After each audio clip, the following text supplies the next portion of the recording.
All right, welcome back, everyone. And for our last afternoon together on Boss Librarian PD, meet Marie Langevin, and her session is about collaborating to inspire DEIB work school-wide. So this is diversity, equity, inclusion, and belonging. So this is a good one because with these kids coming out of COVID, we need to give them as much support as possible. So I'm going to give you the controls, Marie, and please just take it away. Let's see what we got here.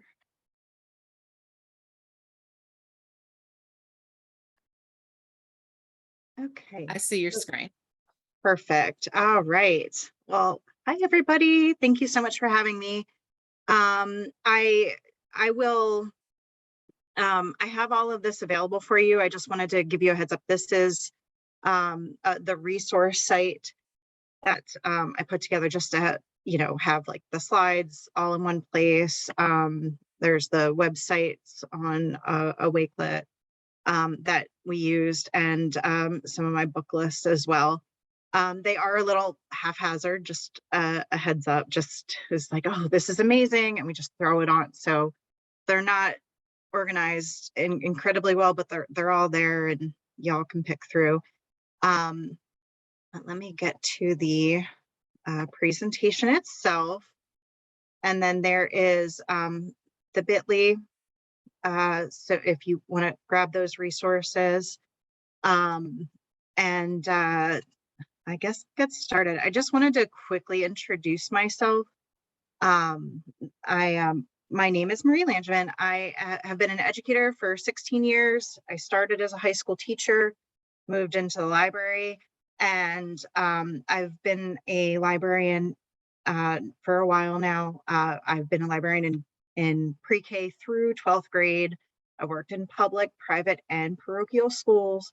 So I do understand some of the various needs depending on where you're at.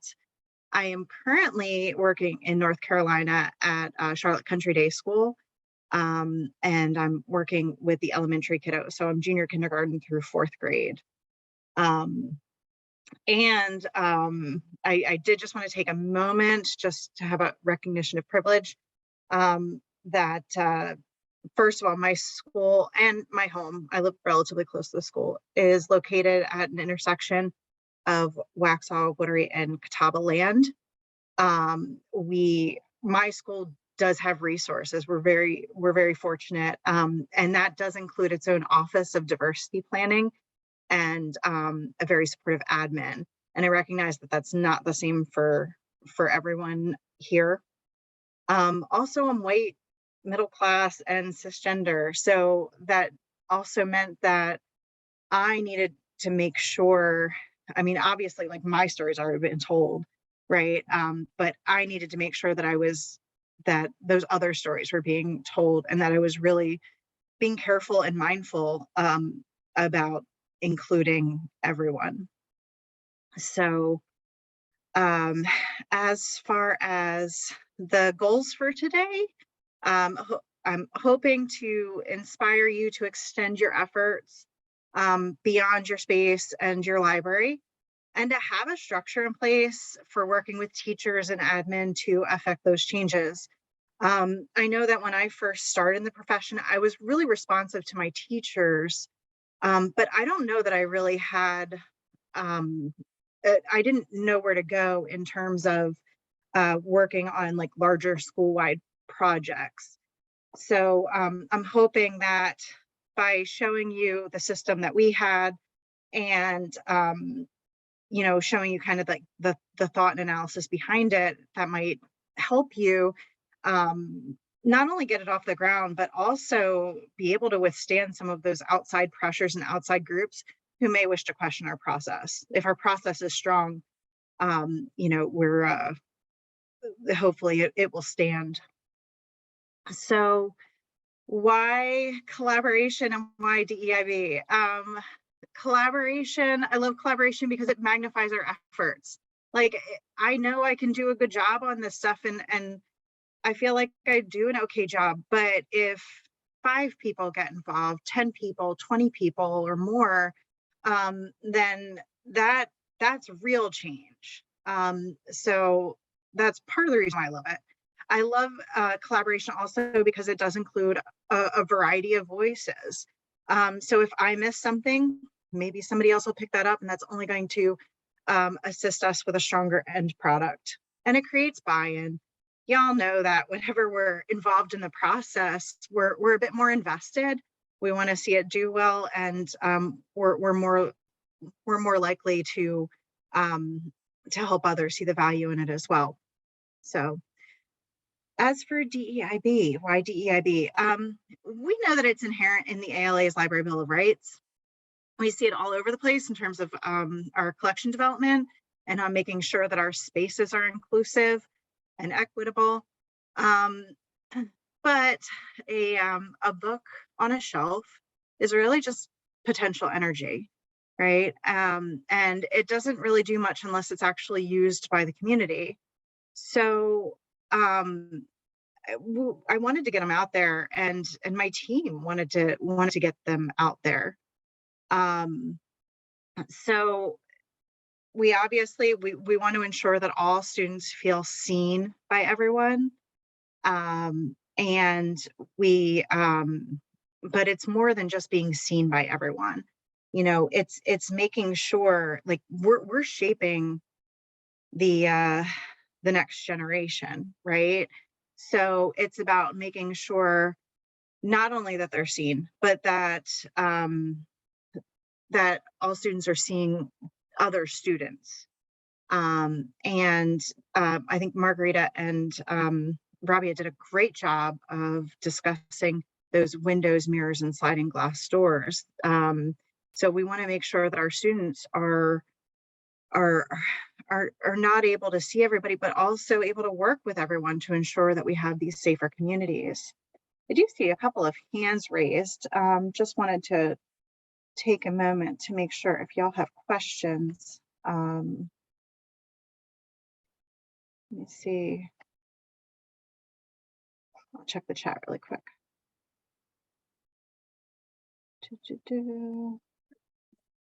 Are we good? Okay, I think we're good.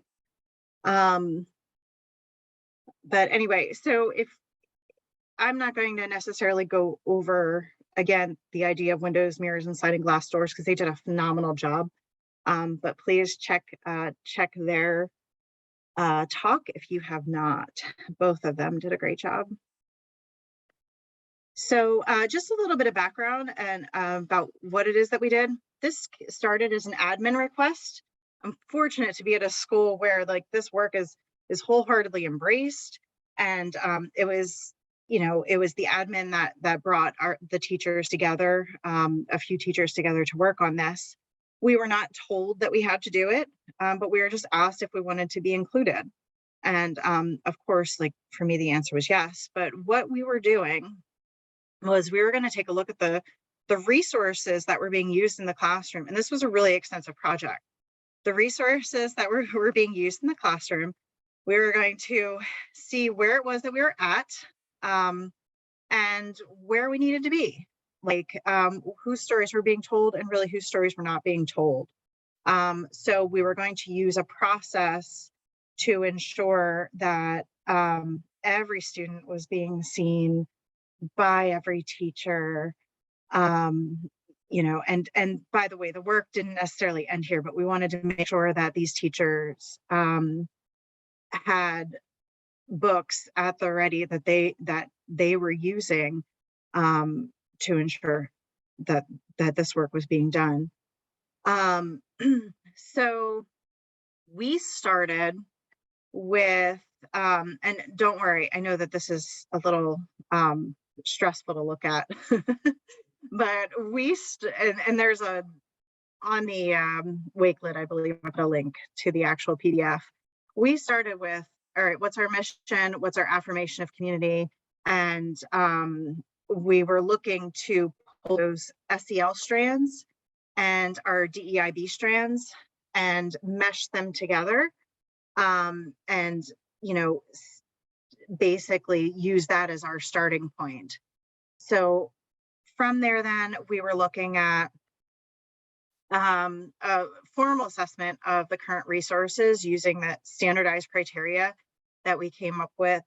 And I think we used, I'm going to just scooch ahead here for a sec, the Social Justice Books Guide for Selecting Anti-Bias Children's Books is what we used for this, mostly.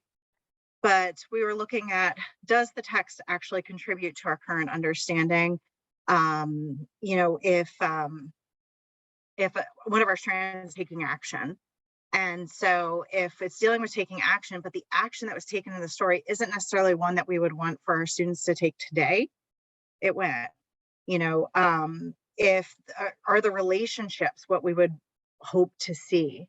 And if they're not quite consistent with what we would hope to see today, then they went. Is it developmentally appropriate? You know, we teach 4-year-olds and we teach 10-year-olds, and what may be appropriate for one group isn't necessarily appropriate for another. Which groups are included? And for this, we really did kind of take a, you know, we were just like, okay, we're just going to do this kind of clinically. Like, we see that this story highlights this particular group. And it was basically like check marks for us. And that was really just to assist with, once we took a step back from the individual text, then we could actually see much more easily who was included and who was not. Is it credible? Is it written by an author with experience on that story? Some of our books did have to go because of the author, because it wasn't really an authentic representation. Stereotypes avoided not only in the text, but in the illustrations. Is it appealing? Kids don't want to listen to a book that's not appealing. Teachers aren't really going to be invested in a book that's not appealing. So we did check on that, as well as vocabulary appropriate and free of loaded and outdated words. So that was our first step, and it took us a long time. This is kind of what we used. This is how we worked with each other. And essentially, we would each take a grade level. I did kindergarten and second grade. And we would go through and just, yes, this fits in with empathy and belonging, which is where we wanted it to be. It is developmentally appropriate, but there's not really, there's no groups that are represented. And maybe it's credible, you know, so we went through just like this. If it's green, it was fine in that regard. If it's yellow, it's like, there might be something better out there. Maybe this isn't as strong a tie as we want. And if it's red, then that was something that we really needed to be careful about. So you'll notice like this one right here, she put with, I think this was from our 4th grade list, but she had put like, not the illustration so much as what is going on. I love the stories, but are we falling into a single story by only having a Black incarcerated male? That's, I mean, that's a little bit concerning for what it is that we're trying to portray to the kiddos. So that's something that we probably got rid of this book. But, and I apologize for all the Black, but I really didn't want this to be about knocking books, but more about the process that was used to get to where we needed to be. So after we kind of went through that process, then we were assessing our gaps and needs. We were seeing like what groups were represented, what groups were not. What did we need to kind of fix here? And after assessing those gaps was the fun part, right? Finding new resources. I was really excited for this because, you know, we all love to find new books. The teachers were overwhelmed though. And it was like, hey guys, you know, don't worry. I will get a ton of stuff, but I just need your help to sift through it. And they were down for that. So for this, I would absolutely leverage your free resources. Mackin and Follett both have that service, curation service, where you can just say to them, hey, I need books on this, and they will give you a list. I was very specific. I used Mackin, and I love their service and their people for this. But when I basically told her, okay, I'm looking for books on healthy complex identities, and here are the questions that I want to address in my healthy complex identities strand. So we then she would just pop me back a list of all those books, and I would divide them among the teachers, and we would take a look. And it was awesome too, because there was a lot of like book sharing, just a lot of like, hey, I read this for second grade, but it doesn't really fit with us. But I think it'd be awesome for our kindergartners, something like that. Diversebooks.org does an awesome job as well. And of course, those ALA book lists, we scoured a lot of those lists. Just a note to make sure that we just spent all that time to pull resources that we didn't think were consistent with our current understanding. You want to make sure then that your new resources not only follow those same guidelines, but also that they're well reviewed, so that if you do get pushback later on, you can say, hey, it's not just that it's one of my favorite books. It's book list said it was good. School library journal said it was good. This honor book committee said it was good, whatever. But you want to try to make sure that you have that outside support. After that, we reassessed the list. And this was basically so that the, we're all very tied to our work, right? But I'm not seeing the whole scope and sequence. So our admin and our Office of Diversity Planning took the full scope of the list, read through everything, and they made some recommendations about things that might fit better other places, or things that we may want to kind of reevaluate before rolling out. As for the rollout, just make sure that you have a plan, and that plan might be different for different schools. So for your school, is a slow rollout a better idea, or do you need to get this out quickly? We did decide on quickly, and that was sometimes stressful, but they did get out here. They did get out. Also, what support are you having in place for the teachers? We're all very tied to this work by the end. And I feel like if we had just dropped the list on their lap without anything to help them out, it could have been horrible. So we gave them the list, but we also made all of these one-pagers, one for each story that we were asking for them to share. So here's one, I Wish You Knew, which is an absolutely lovely story, but you'll notice that it gives a summary and what the book looks like for them. But then there's some discussion questions, journal prompts, maybe an activity. And we told them they didn't have to do these. If they read the story and they had a direction that they really wanted to go that honored what it was that we were trying to do with the book, great. But if they needed the help, it was there for them with these one-pagers. So that was the rollout. And just a couple of reflections about the process. First of all, loved it, right? Like this was a librarian's dream. And I know that it started for us with admin, but the reason why I brought this here to you guys is because it could start with a librarian, right? Like we do this work as it is, but being able to just get our stuff out there and working in the classrooms is huge. So, some things, okay, without spilling into a too many cooks in the kitchen scenario, you need a lot of voices in this. I feel like we probably needed a few more than what we had. So make sure that like you have enough people, like at least one grade level, but maybe more, and be prepared for pushback. Although I will say that while most were very supportive of what we were doing, the pushback that we received was actually from the groups that didn't have the grade levels, that didn't have as many people involved in the process. So just a heads up there. And also the other comment that I got a lot, I shouldn't say a lot, but like it came up more than once, was, can't this just be done in the library?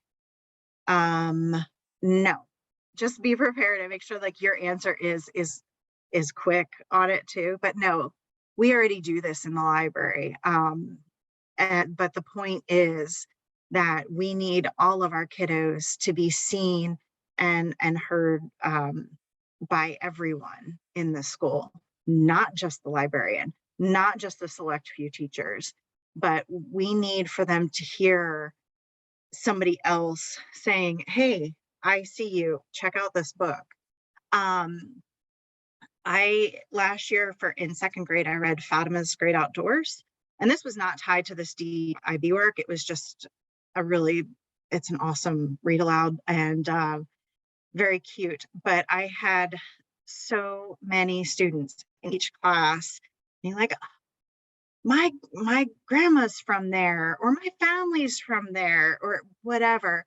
If you don't think students want to see themselves in the books, just read one, because they will offer to you. When we read 10 Ways to Cure Snow, like there were kids I didn't even realize were, I believe that's Lebanese family, if I'm not mistaken, but they would offer up that their family had ties to that area. So it was awesome. Anyway, so that also make sure you give yourself time with regards to these reflections. It took us months, like an entire year, really. And also keep in mind that it's a living document, right? And kind of come at it from that perspective, even at the start, making sure that if there's changes that need to be made, that you're not creating something that can't be changed, because it's going to change. It needs to change. We made several changes already, and it's only been 2 years, a year, 2 years. So as for what to do when not supported, and I'm so sorry if you are in that position. First of all, be proactive. You know how important this is, and we need to, it's not just going to fall in your lap, right? Somebody's not just going to be like, oh, hey, here's this work we want you to do, if there's no support in the school. So before you do anything else, though, make sure that you know your stuff, that you have checked out all the resources that are available. Diversebooks.org is amazing. But make sure you really read up and understand, and then get yourself somebody in the school that can help out. So maybe that's like a couple of teachers, ideally a grade level or a department if you're more in the high school realm, but get them and just work with them. But the thing is, though, if you're going to do that and you don't necessarily have the support in your school, you have to ensure success. So if somebody's kind of dropping the ball, not really doing what they said they do, this is not a time to be like, kind of holding their feet to the fire. Just pick it up and do it. Because if you can ensure success with that one group, chances are it's going to build from there. So anyway, well, first of all, I just want to thank you guys. I hope that this helped in some way. I also, okay, so I came into school this morning.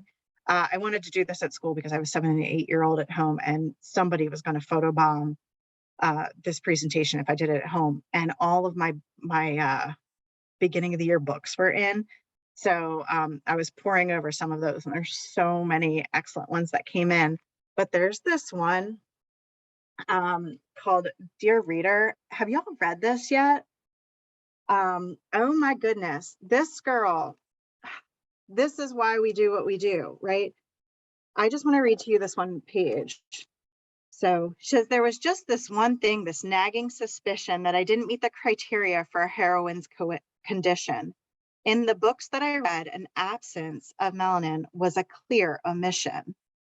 I looked at all the books that I love, but could not remember a single solitary character that looked like myself in any of these different stories and fantastical worlds. This is a huge, like, I love this book. I love this book for me, but there were of course like a ton of others, but that's why we do what we do. So, Someone's asking who was the author of Dear Reader? oh, Tiffany Rose. So yeah, she's author and illustrator and currently living and working in China. But oh, so beautiful. Let me see if we have questions. Yeah, you have some questions in the Q&A. You want me to read them to you? I got them here. Yeah. Thank you. Okay. Yeah. So, any tips on how to manage admin that is dodging DEIB work? Mhm. Yeah. So that's a good one. And we have to do sometimes a little bit of a dance with some groups. And I will say though, everybody is represented in our work because our affirmation of community is strong. Now, if your affirmation of community is not strong, or if your mission is not strong, find something in there that talks about the student, like the whole student, the whatever you can find in there that has that inclusive edge. And then I would just focus on that. I would not call it DEI, DEIB, anything like that. I would just say that you're looking to make sure that all students are seen, and like just don't even, just don't mention that language. And then I don't think that how can anybody argue with you saying that you want to make sure that all students are seen? So that's what I would do. And that is what I do sometimes with, certain groups that, I mean, I'm at a school that's very, that is very strong in this, but I'm still in the South. I come actually from the Philly area. So that was very difficult. Like when I came down here, that like how some people talk. So I get it, but just try to change your language a little bit, just so that I'm supporting the students, all the students, every student. So as for the high school, the other question, what do you think would be key for high school? So my challenge with high school, and I was a high school librarian for a while, was those mandatory reads, right? The mandatory reads in English, in particular. And, it was all like Scarlet Letter, Gatsby, like, all the ones, right? And there's a ton of great stuff out there right now about how to swap out for a more inclusive worldview, right? So what I would hope to do would be to start. You're not going to get, especially with like a high school, you're not going to get buy-in from everybody right offhand. You may want to start with that English department, because they are pushing out so many required reads in so many places that just don't really jive with what we would hope to see. So I would, again, do your research and then, go to them, hopefully the department chair. If not the department chair, then maybe like a couple of supportive younger teachers that want to help you out with that, and go from there. So I hope that helps. Well, Yeah. Marie, thank you so much. And everyone, please give Marie some love in the chat. They've been chatting all along, during your presentation, and they loved all the ideas and recommendations that she had. And also, please go online and share your love for and screenshots of, her presentation. Thank you, Marie, for joining us this afternoon. Appreciate you. Oh, thank you. Hold on, let me stop sharing there. Alrighty, take care.